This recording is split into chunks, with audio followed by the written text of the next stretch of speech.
Bonjour, pour les choses de la psy, je reçois aujourd'hui Béatrice Millettre, Bonjour. L'auteur d'un petit livre, un petit guide chez Payot, qui est un petit guide très utile pour un certain type de personnes, mais qui représente quand même une bonne proportion, si j'ai bien compris, de la population.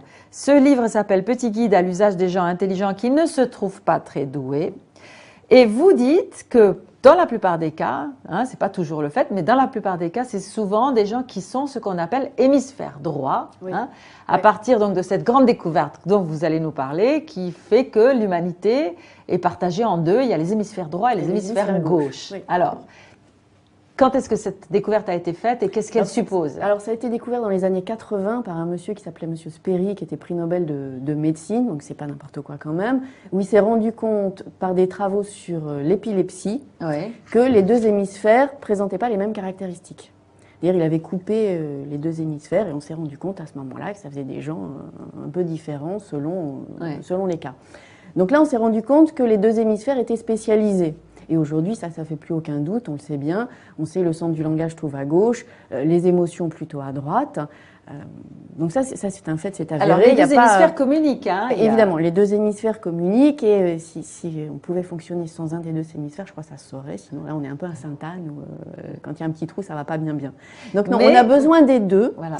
Et les deux sont complémentaires, travaillent en permanence ensemble. Sauf que nous, on parle de préférence hémisphérique. C'est-à-dire qu'il y a des moments, pour certains types certains types de tâches, vous allez utiliser préférentiellement l'hémisphère qui vous correspond le plus, ou sur lequel vous avez plus d'affinité ou de facilité. Chacun est plus de l'un ou de l'autre. Plus de l'un ou de l'autre, mais n'est certainement pas l'un ou l'autre. C'est toujours un raccourci de pensée qu'on utilise parce que, voilà, on est en abrégé. Ouais. Moi, j'aime bien l'image de la main droite et de la main gauche. Je suis droitière, mais ma main gauche, elle existe. Et je m'en sers tout le temps. Sauf qu'il y a des tâches que je vais faire plus avec ma main droite qu'avec ma main gauche, ou plus facilement, ou que je vais préférer faire avec ma main droite quand j'ai le choix. Quand j'ai pas le choix, je prendrai l'autre. Donc on a les deux. Oui, vous êtes docteur en psychologie, vous êtes spécialiste de sciences cognitives et vous êtes psychothérapeute. C'est-à-dire que dans votre cabinet, vous recevez beaucoup de gens qui ont un problème. Alors, ils arrivent et ils disent « je suis bête ». Je suis bête, je suis fou, je suis pas normal, ça va pas, il y a un truc. Vraiment, il y en a, ils me disent « je suis fou ». Je viens voir ce que je suis fou. Et au final, quand on décortique un peu, c'est vrai qu'ils peuvent présenter des pathologies, bien sûr, comme tout le monde, mais un tiers à la moitié des gens que je reçois, et les collègues, quand ils sont un peu au courant aussi, c'est la même chose, sont des hémisphères droits. Des hémisphères droits, c'est-à-dire des gens donc, qui seraient dans la minorité. Alors cette minorité représente... Certaines études ont dit jusqu'à 30%, on ne sait pas exactement. Donc d'autres études disaient 10, 15, voilà, on ne sait pas. On ne sait pas très bien. Enfin, il y a une minorité de gens dans l'humanité qui fonctionneraient plus sur la base de l'hémisphère droit, qui est l'hémisphère plus de l'intuition globale. Oui, mais ça veut dire que c'est un raisonnement intuitif, on va dire. C'est pas une vue de l'esprit, un parapsychologie ou ce qu'on veut. Ça veut dire que quand on est hémisphère gauche, on met un pied devant l'autre, on a un raisonnement séquentiel. C'est les gens rationnels au sens... de la logique mathématique, du premier élément on déduit le deuxième, le troisième, on arrive au résultat. Les intuitifs, ils ont tout en parallèle. Ils voient tout en même temps. S'ils voient tout en même temps, ils peuvent par définition pas verbaliser les choses, parce que la parole c'est séquentiel, donc on peut pas dire deux mots en même temps. Donc ils n'ont pas conscience finalement des nœuds de leur raisonnement, et ça leur donne une intuition, une évidence. Et d'une certaine façon, ils voient plus juste, d'une certaine façon. C'est parce qu'ils ne sont pas tellement enfermés dans un petit raisonnement qui est forcément réduit, forcément limité. Ils voient le big picture, comment dire, dans le grand tableau. Le grand angle. Voilà. Et donc, ils voient tout. Et comme ils voient tout, ils sont quand même capables de mieux comprendre ce qu'il en est. C'est vrai. Et donc, finalement, ce qu'ils font, c'est qu'ils arrivent à des résultats et ils ne savent pas comment. Ils savent pas comment. C'est le coup du gamin à l'école qui vous donne le résultat et l'institut lui dit « t'as copié sur ton voisin ». Alors qu'il n'a pas copié, c'est juste, il a le résultat, mais il ne sait pas comment. Et ça, on peut apprendre. J'avais un ado au bureau, il était premier en maths, en terminale quand même, il passait en prépa. Il avait le résultat, dès qu'il voyait l'énoncé, il mettait quelques lignes plus bas son résultat. Puis ensuite, il déroulait son raisonnement comme on lui avait appris à faire. Donc c'est en fait vous lui apprenez en fait à dérouler le raisonnement parce que nous vivons dans une société où il faut dire d'où on sort ses idées, comment on est arrivé à telle conclusion. Mais lui finalement, à la limite, il s'en passerait. Il s'en passe complètement. Ouais. Et c'est ça qui provoque, d'après ce que vous dites, c'est ça qui provoque leur mal-être finalement. Ils sont en décalage par rapport à notre société qui est plus fondée sur les procédures du cerveau gauche. Tout à fait.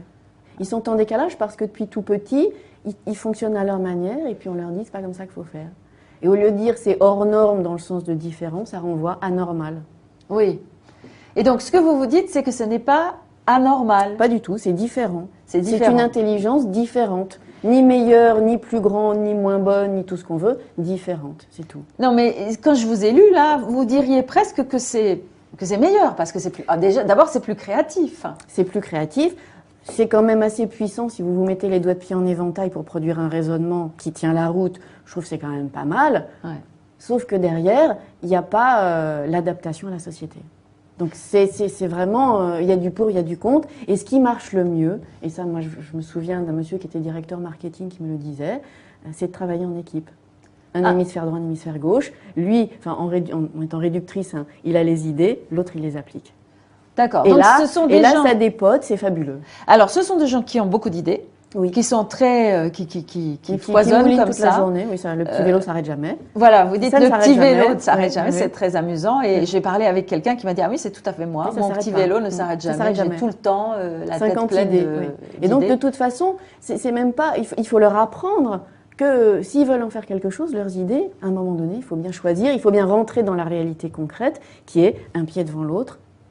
Pour concrétiser leur projet. Donc leur problème à eux, surtout, c'est de choisir. Oui. Et selon quels critères? Puisqu'ils voient tout, ils n'ont pas de raison. Et non, parce que ça veut dire choisir un, c'est abandonner tous les autres. Oui. Donc ça ne va pas du tout. Et professionnellement, on en voit beaucoup aussi qui sont en reconversion professionnelle parce qu'ils sont nulle part à leur place. Et je voyais quelqu'un l'autre fois qui animait un stage de reconversion qui me dit on en avait plus de la moitié.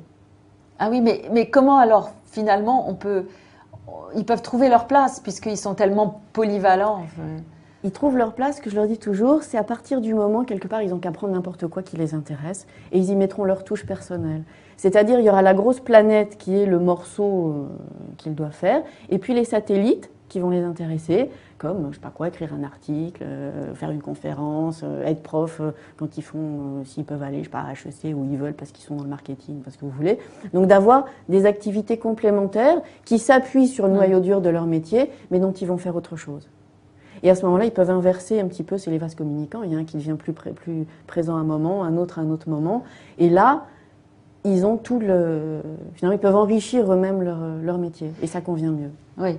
Et vous dites aussi que cette découverte qui a été faite, donc qui est très importante sur comment fonctionne finalement la rationalité humaine, on n'en a pas fait grand-chose. C'est-à-dire, on a découvert qu'il y avait quelque chose comme ça dans notre façon d'être, dans notre psychisme, dans notre cerveau, et puis on ne l'applique pas. Et pourquoi est-ce qu'on ne l'applique pas d'après vous? J'en sais rien. Je n'en sais rien, je ne peux pas vous répondre, je ne sais pas. Parce que ce n'est pas des cerveaux droits qui s'en sont occupés.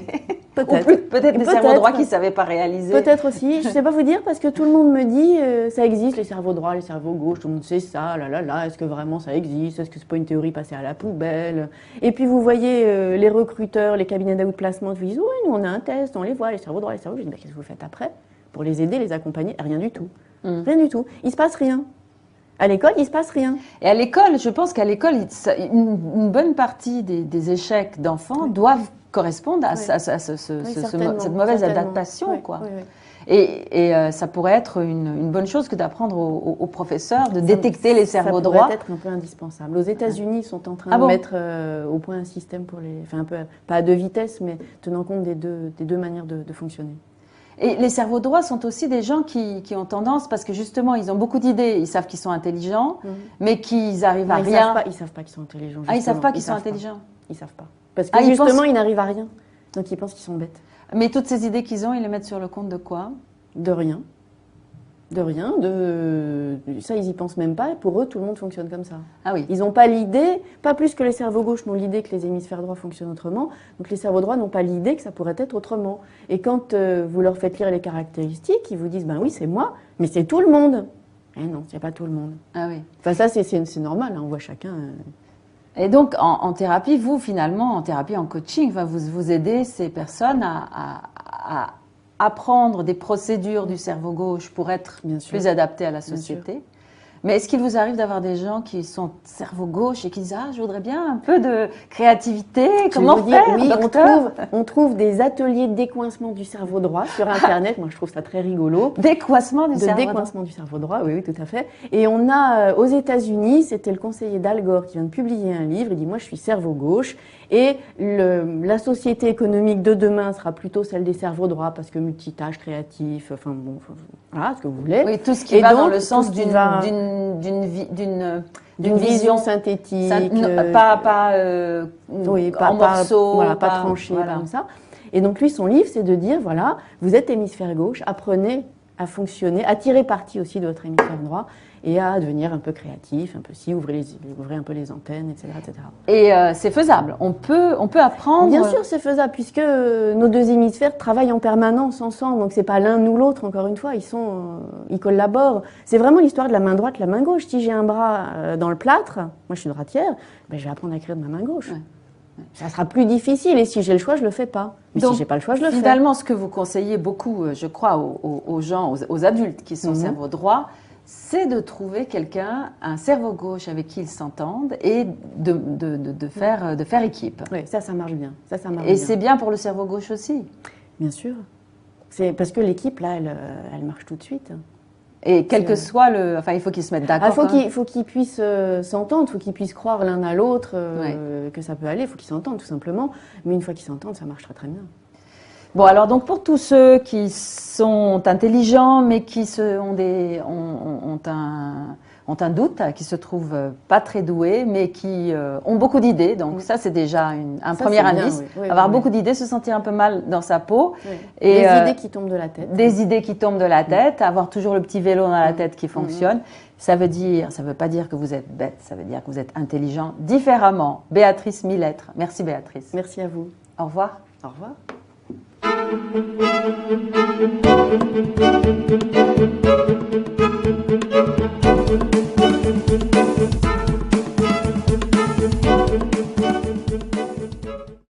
Donc ils pensent qu'ils sont bêtes. Mais toutes ces idées qu'ils ont, ils les mettent sur le compte de quoi? De rien. De rien, ça ils y pensent même pas, pour eux tout le monde fonctionne comme ça. Ah oui. Ils n'ont pas l'idée, pas plus que les cerveaux gauches n'ont l'idée que les hémisphères droits fonctionnent autrement, donc les cerveaux droits n'ont pas l'idée que ça pourrait être autrement. Et quand vous leur faites lire les caractéristiques, ils vous disent ben oui c'est moi, mais c'est tout le monde. Eh non, c'est pas tout le monde. Ah oui. Enfin ça c'est normal, hein, on voit chacun.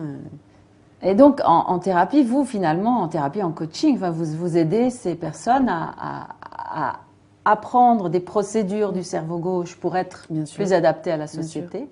Mais est-ce qu'il vous arrive d'avoir des gens qui sont cerveau gauche et qui disent « Ah, je voudrais bien un peu de créativité, comment faire, oui, docteur ?» on trouve des ateliers de décoincement du cerveau droit sur Internet. Moi, je trouve ça très rigolo. Décoincement du cerveau droit. Décoincement du cerveau droit, oui, tout à fait. Et on a, aux États-Unis, c'était le conseiller d'Al Gore qui vient de publier un livre. Il dit « Moi, je suis cerveau gauche. » Et la société économique de demain sera plutôt celle des cerveaux droits parce que multitâche, créatif, enfin bon, voilà, ce que vous voulez. Oui, tout ce qui va dans le sens d'une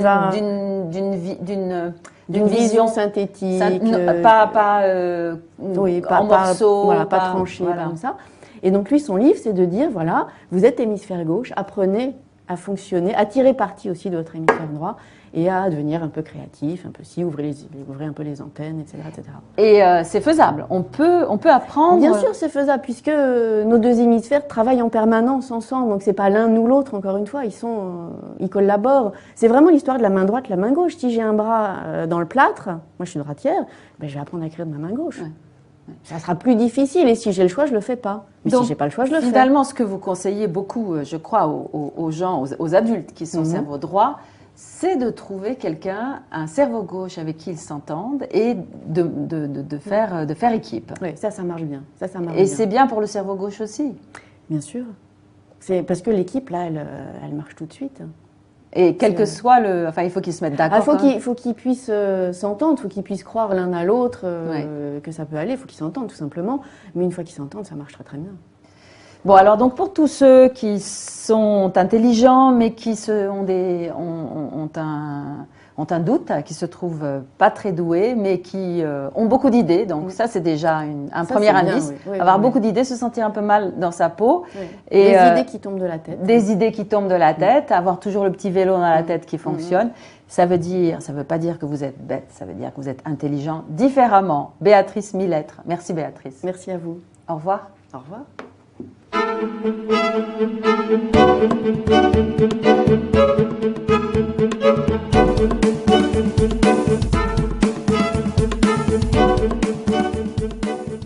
Certainement pas l'un ou l'autre. C'est toujours un raccourci de pensée qu'on utilise parce que, voilà, on est en abrégé. Ouais.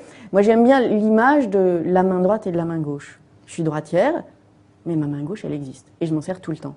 Sauf qu'il y a des tâches que je vais faire plus avec ma main droite qu'avec ma main gauche, ou plus facilement, ou que je vais préférer faire avec ma main droite quand j'ai le choix. Quand j'ai pas le choix, je prendrai l'autre. Donc on a les deux. Oui, vous êtes docteur en psychologie, vous êtes spécialiste de sciences cognitives et vous êtes psychothérapeute. C'est-à-dire que dans votre cabinet, vous recevez beaucoup de gens qui ont un problème. Alors, ils arrivent et ils disent « je suis bête ». Je suis bête, je suis fou, je suis pas normal, ça va pas, il y a un truc. Vraiment, il y en a, ils me disent « je suis fou ». Je viens voir, est-ce que je suis fou? Et au final, quand on décortique un peu, c'est vrai qu'ils peuvent présenter des pathologies, bien sûr, comme tout le monde, mais un tiers à la moitié des gens que je reçois et les collègues, quand ils sont un peu au courant aussi, c'est la même chose, sont des hémisphères droits. Des hémisphères droits, c'est-à-dire des gens donc, qui seraient dans la minorité. Alors cette minorité représente... Certaines études ont dit jusqu'à 30%, on ne sait pas exactement. Donc d'autres études disaient 10, 15, voilà, on ne sait pas. On ne sait pas très bien. Enfin, il y a une minorité de gens dans l'humanité qui fonctionneraient plus sur la base de l'hémisphère droit. Qui est l'hémisphère plus de l'intuition globale. Oui, mais ça veut dire que c'est un raisonnement intuitif, on va dire. C'est pas une vue de l'esprit, un parapsychologie ou ce qu'on veut. Ça veut dire que quand on est hémisphère gauche, on met un pied devant l'autre, on a un raisonnement séquentiel. C'est les gens rationnels au sens... de la logique mathématique, du premier élément on déduit le deuxième, le troisième, on arrive au résultat. Les intuitifs, ils ont tout en parallèle. Ils voient tout en même temps. S'ils voient tout en même temps, ils peuvent par définition pas verbaliser les choses, parce que la parole c'est séquentiel, donc on ne peut pas dire deux mots en même temps. Donc ils n'ont pas conscience finalement des nœuds de leur raisonnement, et ça leur donne une intuition, une évidence. Et d'une certaine façon, ils voient plus juste, d'une certaine façon. C'est parce qu'ils ne sont pas tellement enfermés dans un petit raisonnement qui est forcément réduit, forcément limité. Ils voient ils voient big picture, comment dire en anglais, le grand tableau. Le grand angle. Voilà. Et donc, ils voient tout. Et comme ils voient tout, ils sont quand même capables de mieux comprendre ce qu'il en est. C'est vrai. Et donc, finalement, ce qu'ils font, c'est qu'ils arrivent à des résultats et ils ne savent pas comment. Ils ne savent pas comment. C'est le coup du gamin à l'école qui vous donne le résultat et l'instit lui dit « t'as copié sur ton voisin ». Alors qu'il n'a pas copié, c'est juste, il a le résultat, mais il ne sait pas comment. Donc, et ça, on peut apprendre. J'avais un ado au bureau, il était premier en maths, en terminale quand même, il est passé en prépa. Il avait le résultat, dès qu'il voyait l'énoncé, il mettait quelques lignes plus bas son résultat, puis ensuite il déroulait son raisonnement comme on lui avait appris à faire. Donc c'est en fait vous lui apprenez en fait à dérouler le raisonnement, parce que nous vivons dans une société où il faut dire d'où on sort ses idées, comment on est arrivé à telle conclusion, mais lui finalement à la limite il s'en passerait. Il s'en passe complètement. Et puis les satellites qui vont les intéresser, comme, je sais pas quoi, écrire un article, faire une conférence, être prof quand ils font, s'ils peuvent aller, je sais pas, à HEC où ils veulent parce qu'ils sont dans le marketing, parce que vous voulez. Donc d'avoir des activités complémentaires qui s'appuient sur le noyau dur de leur métier, mais dont ils vont faire autre chose. Et à ce moment-là, ils peuvent inverser un petit peu, c'est les vases communicants, il y a un qui devient plus présent à un moment, un autre à un autre moment. Et là, ils ont finalement, ils peuvent enrichir eux-mêmes leur métier, et ça convient mieux. Oui. Et vous dites aussi que cette découverte qui a été faite, donc qui est très importante sur comment fonctionne finalement la rationalité humaine, on n'en a pas fait grand-chose. C'est-à-dire, on a découvert qu'il y avait quelque chose comme ça dans notre façon d'être, dans notre psychisme, dans notre cerveau, et puis on ne l'applique pas. Et pourquoi est-ce qu'on ne l'applique pas d'après vous? J'en sais rien. Je n'en sais rien, je ne peux pas vous répondre, je ne sais pas. Parce que ce n'est pas des cerveaux droits qui s'en sont occupés. Peut-être des cerveaux droits qui ne savaient pas réaliser. Peut-être aussi, je ne sais pas vous dire, parce que tout le monde me dit, ça existe, les cerveaux droits, les cerveaux gauches, tout le monde sait ça, est-ce que vraiment ça existe? Est-ce que ce n'est pas une théorie passée à la poubelle? Et puis vous voyez les recruteurs, les cabinets d'outplacement qui vous disent, oui, nous on a un test, on les voit, les cerveaux droits, les cerveaux gauches. Je dis, qu'est-ce que vous faites après? Pour les aider, les accompagner? Rien du tout. Rien du tout. Il ne se passe rien. À l'école, il se passe rien. Et à l'école, je pense qu'à l'école, une bonne partie des échecs d'enfants doivent correspondre à, cette mauvaise adaptation, quoi. Et ça pourrait être une bonne chose que d'apprendre aux professeurs de détecter les cerveaux droits. Ça pourrait être un peu indispensable. Aux États-Unis, ils sont en train de mettre au point un système pour les, enfin un peu, pas à deux vitesses, mais tenant compte des deux manières de fonctionner. Et les cerveaux droits sont aussi des gens qui ont tendance, parce que justement, ils ont beaucoup d'idées, ils savent qu'ils sont intelligents, mais qu'ils arrivent à rien. Ils savent pas qu'ils sont intelligents. Ah, ils savent pas qu'ils sont intelligents. Ils savent pas. Parce que justement, ils n'arrivent à rien. Donc ils pensent qu'ils sont bêtes. Mais toutes ces idées qu'ils ont, ils les mettent sur le compte de quoi? De rien. De rien. Ça, ils y pensent même pas. Pour eux, tout le monde fonctionne comme ça. Ah oui. Ils n'ont pas l'idée, pas plus que les cerveaux gauches n'ont l'idée que les hémisphères droits fonctionnent autrement. Donc les cerveaux droits n'ont pas l'idée que ça pourrait être autrement. Et quand vous leur faites lire les caractéristiques, ils vous disent, ben oui, c'est moi, mais c'est tout le monde. Eh non, c'est pas tout le monde. Ah oui. Enfin ça, c'est normal. Hein, on voit chacun. Et donc, en thérapie, vous, finalement, en thérapie, en coaching, vous aidez ces personnes à apprendre des procédures du cerveau gauche pour être plus adaptées à la société.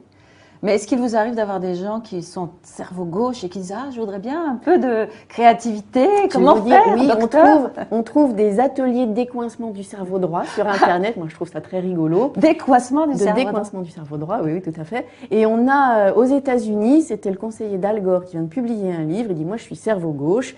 Et la société économique de demain sera plutôt celle des cerveaux droits parce que multitâche, créatif, enfin bon, voilà, ce que vous voulez. Oui, tout ce qui va dans le sens